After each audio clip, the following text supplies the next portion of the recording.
ایک مرتبہ غزالی زماں راضی دورہ زیغام اسلام شیخ الاسلام والمسلمین الشاہ امام احمد سعید شاہ صاحب کازمی رحمۃ اللہ تعالی علیہ مدینہ شریف میں حضور کے روضہ انور پر حاضری دینے کے لیے تشریف لے گئے تو آپ حضور کے گنبد خضرا پر اس طرح تشریف فرما تھے کہ آپ کا چہرہ مبارک، آپ کا منہ مبارک حضور کے روضہ انور کی طرف تھا اور آپ کی پشت مبارک جو ہے وہ خانہ کعبہ کی طرف تھی۔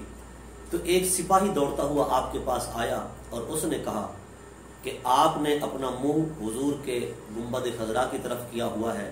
اور اپنی پیٹھ کعبہ شریف کی طرف کی ہوئی ہے، کیا تمہارے نزدیک حضور کا روضہ انور جو ہے یہ کعبہ شریف سے افضل ہے؟ تو غزالی زماں راضی دوران زیغام اسلام محدث کبیر علامہ سید احمد سعید شاہ صاحب کازمی رحمۃ اللہ تعالی علیہ نے بہت ہی خوبصورت جواب دیا،